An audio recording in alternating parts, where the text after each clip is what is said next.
삼위일체 주일입니다. 오늘도 몸을 산제물로 드리며 영과 진리로 예배드릴 성도 여러분에게 하나님의 거진 사랑하심과 예수님의 은혜와 성령님의 사귐이 성도 여러분에게 함께 하시기를 주님의 이름으로 축원합니다. 아멘. 지난 한 주간 동안 여러분 행복하게 자셨습니까? 걱정 근심이 하나도 없이 사신 분이 아마 한 분이라도 있습니까? 아마도 한 분도 없을 것 같습니다. 지난 한 주간 동안에도 사업 때문에, 직장 때문에, 자녀 문제 때문에, 건강의 문제로, 이웃과의 문제로 크고 작은 근심과 걱정이 많이 있었을 것입니다. 우리가 살면서 그런 이야기합니다. 우리 가정에 염려가 없었으면 좋겠다. 걱정과 근심이 없었으면 좋겠다.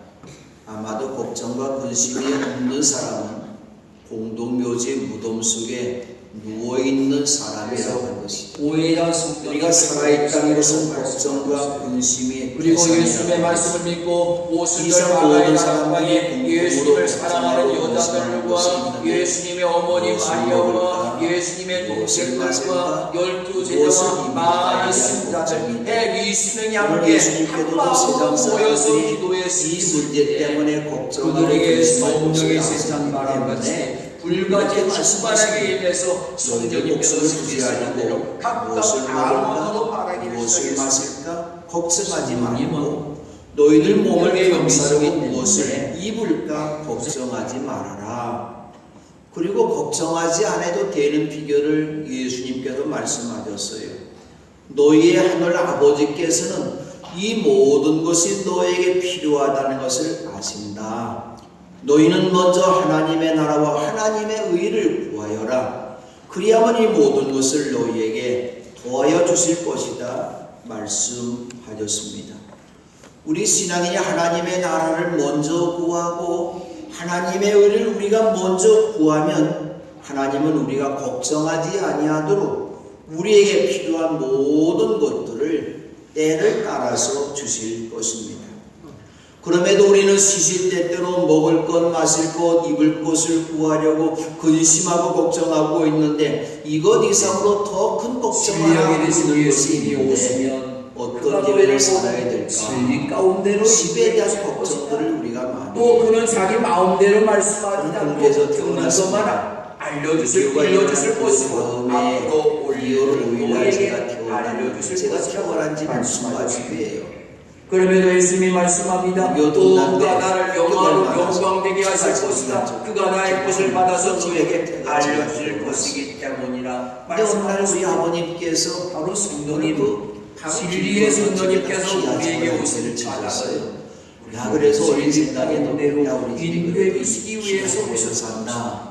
또 성도님이 우리가 어디 오셨는데 자기 마음대로 말씀하지 않았고 하나님이 하신 말씀, 예수님이 하신 말씀을 우리가 성령 받아서 하는 사람만이 진정 성령 받은 것입니다.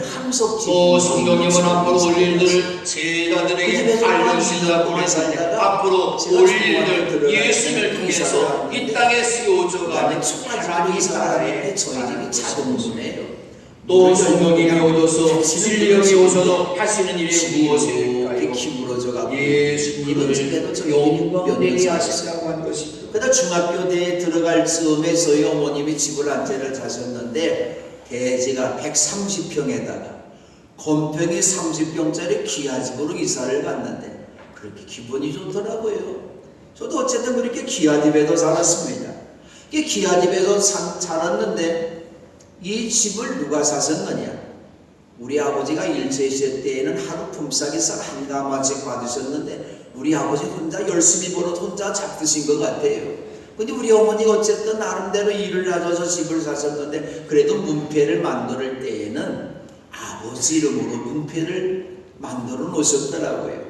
저희 아버님 함자가 문자, 이자, 전자이신데 아버지 이름이 문자, 이자, 전자 이름이 적혀있는 문패를 보면서 너무나 저도 기분이 좋았어요. 저는 그 문패를 보면서 앞으로 내가 보면은 내 이름이 쓰여있는 문패를 달린 입에도 살아야지 그런 생각을 했는데 아직 그 문패를 달지 못하고 있는 것입니다. 목회하면서 교회에서 제공한 사택에 살아가기 때문이고 요즘 문패를 하나님들이 결려오는 것 같아요. 그럼 어쨌든 우리가 내 이름의 문패가 달린 집에서 몇 년 동안 살 수 있을까요? 우리가 아버지나 어머니의 집에도 살든지 우리가 나이가 들어서 아들이나 딸 집에도 살든지 월세나 전세로 살든지 내 소유의 등기가 있는 집에도 살든지 우리는 길어야 70년 살고 더 길어야 80년 살다가 우리는 세상을 떠날 때는 다 놓고 간다고 할 것이죠. 빈손 들고 왔다 가는 인생, 빈손 들고 갔다 우리는 태어난 인생이 빈손 들고 간다 그런 이야기죠. 세상을 떠날 때는 다 놓고 간다고 한 것이죠. 바로 세상의 집은 나그네 인생을 사는 동안 잠깐 동안 사는 집이라고 한 것이죠. 근데 예수님께서 우리들에게 희망의 말씀을 하셨어요. 내 아버지 집에 있을 곳이 많다. 그리고 너희들이 영원히 있을 곳을 내가 마련하러 간다고 예수님이 말씀하셨던 것입니다. 그리고 우리가 있을 곳을 마련하면 다시 와서 우리를 하나님께로 데려다가 그곳에서 우리들과 함께 영원히 함께 살다고 말씀해 주셨던 것이죠. 그리고 영원히 살 집에 있는 하나님 나라가 있는 곳, 하나님께 이르는 길을 예수님이 말씀하셨어요. 나는 길이요 진리요 생명이다. 나를 고치지 않고서는 아무도 아버지께로 갈 사람이 없다. 제가 늘 하는 말이지만 우리가 죽는 날이 언제일까요? 하나님만이 아시고 우리는 아무도 몰라요. 그러나 오늘 우리들이 알 수 있는 것, 하늘나라에 우리가 살 집을 예수님께서 완성하시고 하나님 아버지로부터 중공검사 받는 날, 우리가 그날 하나님 나라 가는 것입니다. 그러므로 죽는 날 우리 신앙인에게는 불행이 아니라 축복이고 하나님 나라 집에 가서 영원히 사는 축복의 날이 된다고 한 것이죠. 그러므로 예수님이 마련해 주시는 하늘나라 집에 들어가면 길과 진리와 생명이 되시는 예수님을 우리의 주님으로 그리스도로 믿어야 된다고 한 것이죠. 그럼 어쨌든 우리가 세상에 살아야 되지 않습니까? 나그네 인생길을 우리가 살아야 되지 않습니까? 이 나그네 인생길을 사는 동안에도 예수님께서 말씀하시기를 내가 너희들을 보아처럼 버려두지 않을 거다. 그러면서 내가 나는 하나님 나라에 가서 너희들이 살 집을 마련하는 동안에 너희들이 이 땅에 사는 동안 너희들과 함께 있을 그분을 내가 구하는데 하나님 아버지께 말씀합니다. 오히려 성령님을 보내주시겠다고 말씀하셨어요. 그리고 예수님의 말씀을 믿고 오순절 마가의 다락방에 예수님을 사랑하는 여자들과 예수님의 어머니 마리아와 예수님의 동생들과 12제자와 많은 신자들 120명이 함께 한 마음으로 모여서 기도했을 때 그들에게 성령의 세찬 바람이 불과 제신바람에 임해서 성령께로 성령 각각 방언으로 말하기를 시작했습니다. 또 성령님은 앞으로 올 일들을 인격의 영이시기 때문에 알려주신다고 그랬는데 앞으로 무조건 올 우리 일들 마음을 예수님을 통해서 우리 이 땅에 쓰여져가 성령님 내 안에 오시옵소서. 관한 것이 내 생활 속에 또 오시옵소서. 성령님이 내 생각 속에 오시옵소서. 오셔서 하나님을 영접하는 것처럼 성령님을 오시라고 영접할 때에 우리 안에 오시는 것이죠. 다시 말하면 성령님은 인격의 영이시기 때문에 사모하는 사람과 기도하는 사람에 오신다고 한 것이죠. 바로 성령님은 예수님을 주님으로 고백하는 사람에게 오신다고 한 것이죠. 그러므로 이 시간 겸손한 마음으로 주님 나를 도와주세요. 성령님 내 마음에 오시옵소서. 기도할 때에 성령님께서는 여러분에게 오셔서 영원토록 여러분과 함께 하실 줄로 믿습니다. 그럼 성령님은 우리에게 오신 성령님은 어떠하신 분일까요? 성령님은 진리의 영이시라고 예수님이 말씀을 하셨습니다. 본문 14장 17절 말씀입니다. 그는 진리의 영이시다. 세상은 그를 보지도 못하고 알지도 못하므로 그를 맞아들일 수가 없다. 그러나 너희는 그를 안다. 그것은 그가 너희와 함께 계시고 또 너희 안에 계실 것이기 때문이다. 성령님은 우리 신자들 마음속에 오시는 중요한 까닭이 있는데, 진리의 영이 되신 예수님이 오시면 그가 너희를 모든 진리 가운데로 인도해 주실 것이다. 또 그는 자기 마음대로 말씀하지 않고 듣는 것만 일러주실 것이고 앞으로 올 일들을 너희에게 알려주실 것이라고. 그리고 예수님의 말씀을 믿고 그러면 예수님이 말씀합니다. 또 그가 나를 영광되게 하실 것이다. 그가 나의 것을 받아서 너희에게 알려줄 것이기 때문이라 말씀하고 있습니다. 바로 성령님, 진리의 성령님께서 우리에게 오신 까닭은 그들에게 성령의 세상 인도해 주시기 위해서 오셨습니다. 또 성령님이 우리 가운데 오셨을 때 자기 마음대로 말씀하지 않으시고 하나님으로부터 듣는 것만 일러주시기 위해서 오셨는데, 하나님으로부터 들으신 진리의 말씀, 예수 그리스도가 들려주시는 진리의 말씀만 성령님께서 하신다고 한 것이죠. 종종 성령 받은 사람들이 예수님이 하신 말씀 외에 다른 얘기하는 거 성령 받은 거 아니에요. 하나님이 주신 말씀, 예수님이 하신 말씀을 우리가 성령 받아서 하는 사람만이 진정 성령 받은 것이죠. 또 성령님은 앞으로 올 일들을 제자들에게 알려주신다고 그랬는데, 앞으로 올 일들 예수님을 통해서 이 땅에 세워져가는 하나님 나라에 관한 것인 것입니다. 또 성령님이 오셔서 진리영이 오셔서 하시는 일이 무엇일까요? 예수님을 영광되게 하신다고 한 것이죠. 예수님을 영광되게 하시고 예수님을 찬송하게 하신 것, 바로 성령님이 하신다고 한 것이죠. 그러므로 성령 충만은 예수 충만입니다. 성령 충만 받은 사람만이 예수님께 영광을 돌릴 수가 있다고 한 것이죠. 우리가 하나님 아버지 앞에 기도할 때에 예수의 이름으로 기도합니다. 그리고 성령님은 예수님의 이름으로 기도하는 우리의 기도를 도우시는 영이라고 그랬어요.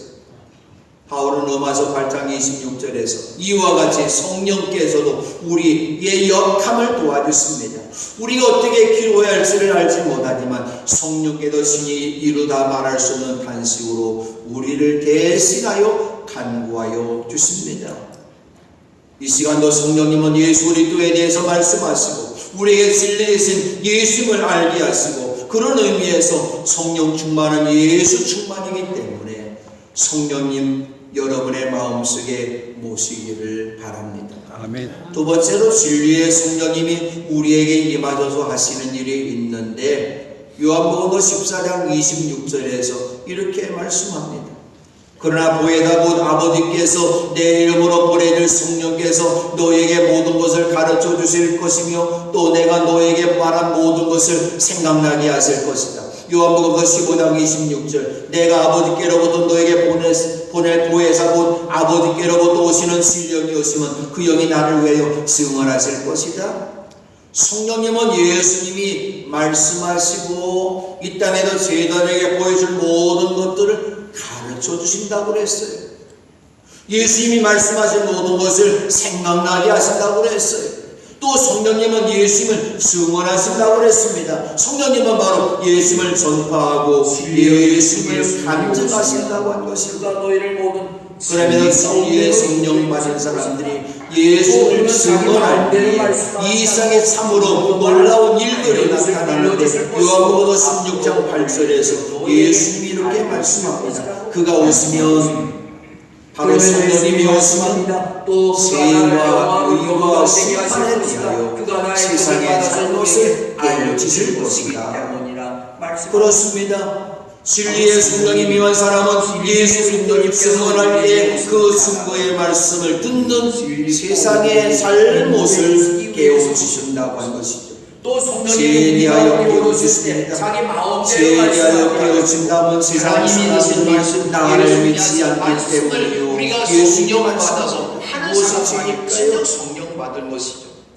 또 성령님은 앞으로 올 일들을 제자들에게 알려주신다고 그랬는데 앞으로 올 일들 예수를 통해서 이 땅에 세워져가는 하나님 나라의 도둑질하고 사기치고 또 성령님이 오셔서 진리형이 오셔서 하시는 일이 무엇일까요? 죄라고 한 것이죠. 예수님을 그러나 이보다도 더 큰 죄가 있는데 하나님이 보내신 예수 그리스도를 믿지 않은 것이 죄라고 한 것이죠. 세상 사람들 뭘 죄라고 인정하지 않아요.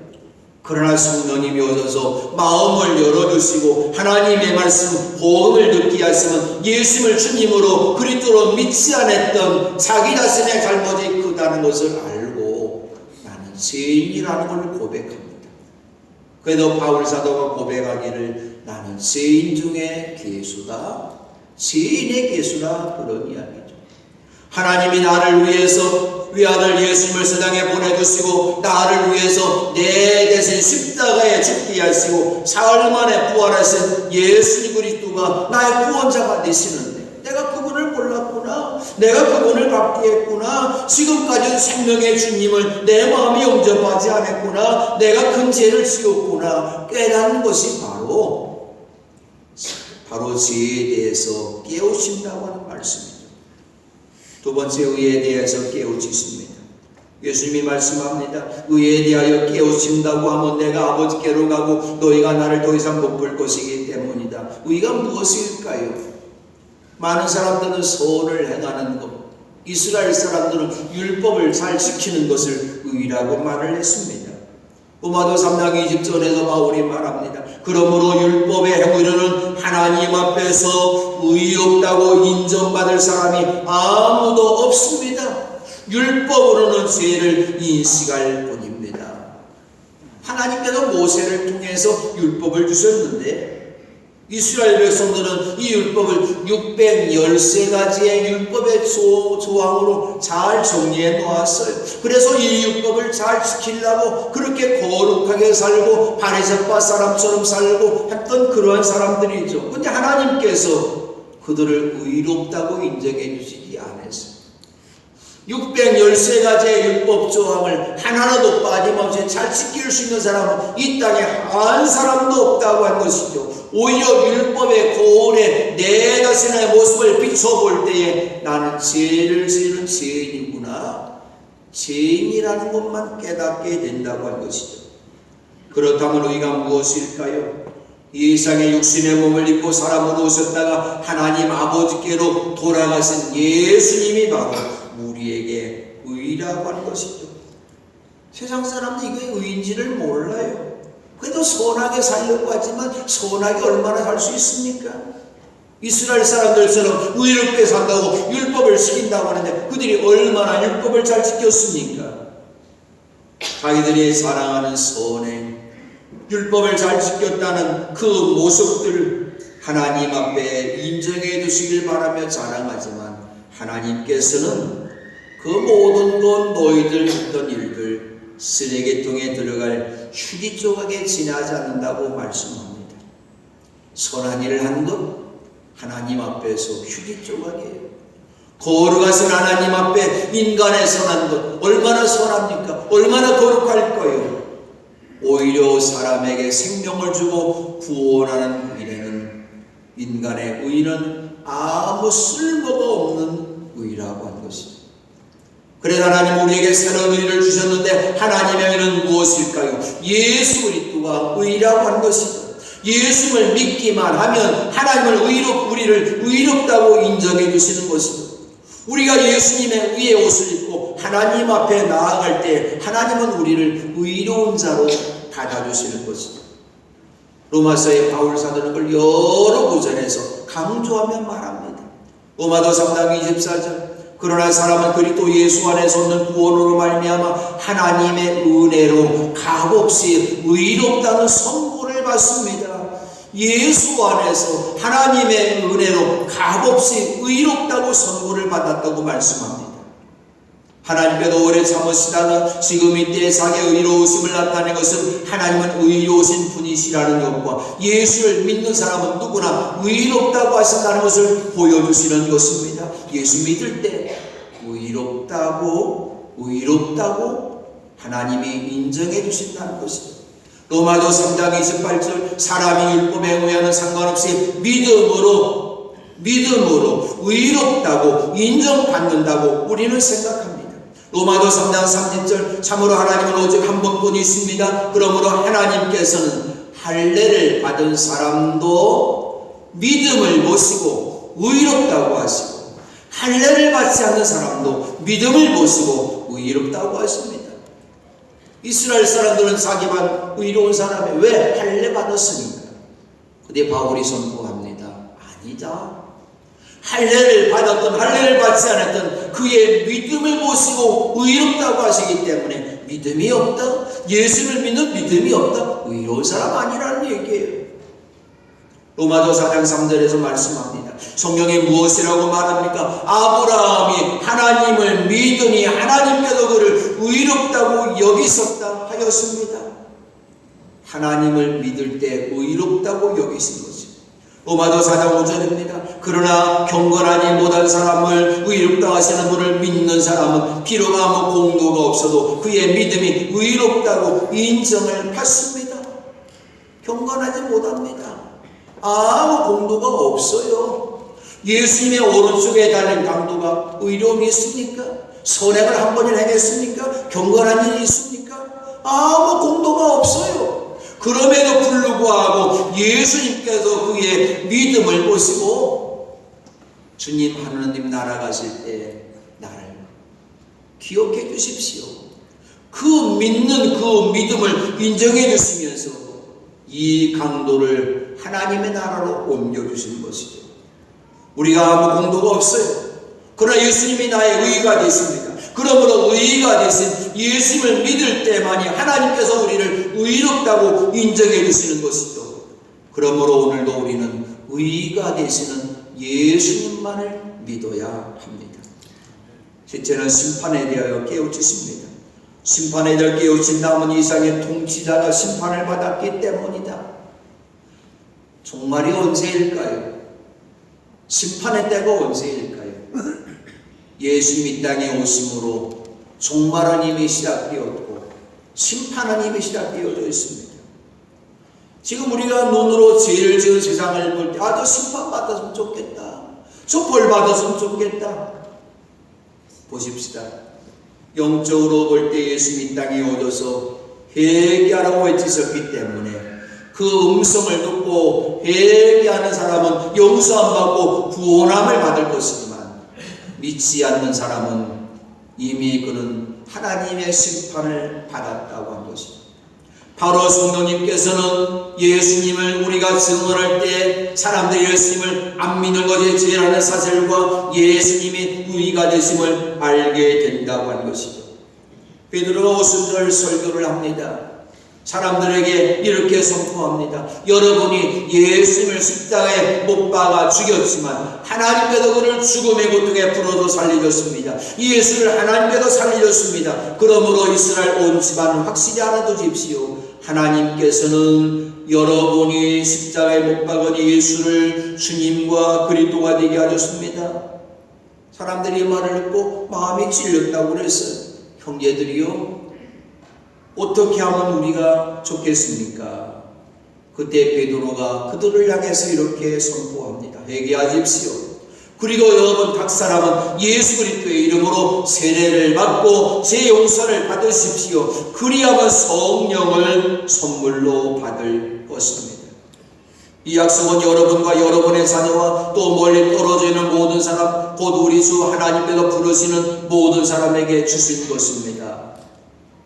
예수님을 믿지 않았던 죄를 회개하고 예수님을 주님으로 믿고 그리스도의 이름으로 세례를 받고 죄 용서함을 받을 때 초대교회에 오셨던 성령님께서 오늘 이 시간도 회개하고 간구하는 우리 교회에 의해 여러분의 심령 속에 진리의 영이 오실 줄로 믿습니다. 세 번째로 성령을 사모하고 기도하는 모든 사람들에게 진리로 충만하게 하십니다. 120명의 신자들이 함께 마가의 다락방에 모여서 한 마음에 되어서 기도에 힘들 때 예수님이 말씀하신 대로 성령님께서 오셨는데 성령님께서 오셨을 때 제자들의 영적인 눈이 밝아졌다고 하는 것이 밝아진 것이죠. 예수님께서 제자들을 향해서 성만찬을 행하실 때에 너희 가운데 한 사람이 나를 팔아넘길 것이다 말씀하시면서 내가 이 빵 조각을 적셔서 주는 사람이 바로 그 사람이다. 그리고 빵 조각을 적셔서 시몬 가룟 사람 유다에게 주셨는데 제자들 가운데 아무도 예수님께서 무슨 뜻으로 그런 말씀하시는지를 알지 못했다고 그랬어요.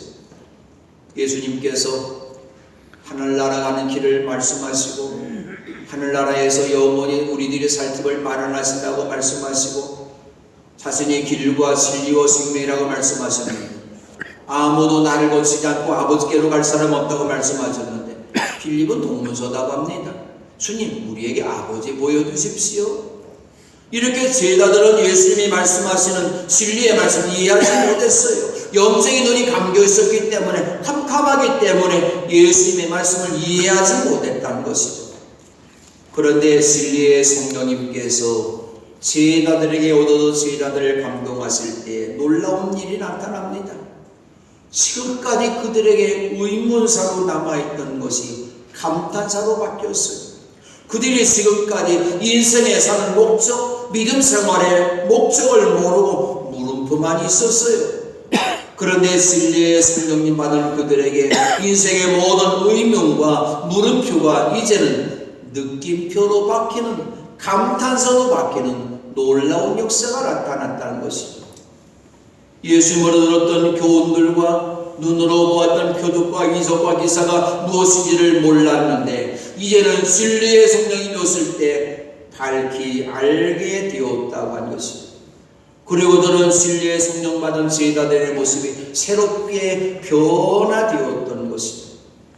베드로가 예수님께서 부활 승천하신 다음에 성령님이 강림하시기까지 짧은 기간이었어요. 근데 성령 충만 받은 후에 이 베드로가 설교할 때 놀라운 역사가 나타납니다. 그의 설교는 구약에 있는 시편서와 요엘서의 말씀들을 꿰뚫고 있어요. 속독으로 구약 성경 공부를 잘해서 박사가 되었을까요? 아니에요. 그 당시에 구약 성경은 근 두루마리로 쓰여진 성경인데 이런 성경은 성전이나 회당에 있었기 때문에 개인은 소유할 엄두도 낼 수 없습니다. 베드로가 구약 성경을 펴놓고 일일이 공부했다는 것을 인정할 수 없는 것이죠. 시편의 말씀들, 요엘서의 말씀들 누가 전해주었을까요? 예수님이 전해준 그 말씀이 오늘 베드로에게 기억할 수 있었던 것이죠. 그리고 베드로가 11사도와 함께 일어나서 목소리를 높여서 그들에게 엄숙하게 주님의 복음을 전합니다. 방언으로 말할 때 세상 사람들이 저 사람들 세술에 취했다 말하는데 그들을 향해도 베드로가 말합니다. 여러분이 생각하시듯 우리가 술에 취한 것이 아닙니다. 이 일은 하나님께서 예언자 요엘을 쓰고서 하신 말씀인데 하나님이 말씀하십니다. 마지막 날에 나는 내 영을 모든 사람에게 부어주겠다. 너의 아들들과 너의 딸들은 예언을 하고 너의 젊은이들은 환상을 보고 너의 늙은이들은 꿈을 꿀 것이다. 그날에 나는 내 영을 내 남종들과 내 여종들에게 부어주겠으니 그들도 예언할 것이다. 어떻게 베드로가 하나님의 말씀을 깊이 있는 그 하나님의 말씀을 전할 수 있었을까요? 진리의 성령님께서 베드로에게 오셨기 때문입니다. 그래서 예수님이 하신 말씀들이 초자연적인 기억력으로 되살아났던 것입니다. 사도 요한이 요한복음서를 기록한 시기는 예수님께서 세상을 떠나 하늘로 올라가신 후에 최소한도 30년에서 40년이 지난 후 주 60년에도 7, 80년 지날 즈음에 기록된 성경입니다. 그때 요한의 나이는 이미 80에도 90세의 고령입니다. 그럼에도 요한복음서의 말씀은 예수님의 발 앞에 앉아서 주님의 말씀을 한마디 한마디 생생하게 받아 쓴 것처럼 기록했다고 하는 것입니다. 90에 가까운 고령의 요한이 오래전의 일을 펜으로 기록한다고 할 때 어쩌면 이처럼 세밀하게 정확한 기록할 수 있을까요? 하나님 역사가 아니고는 불가능합니다. 진리의 성령님의 제자리에 임했을 때 예수님의 말씀이 요한에게 생성하게 살아나는 역사가 있었기 때문입니다.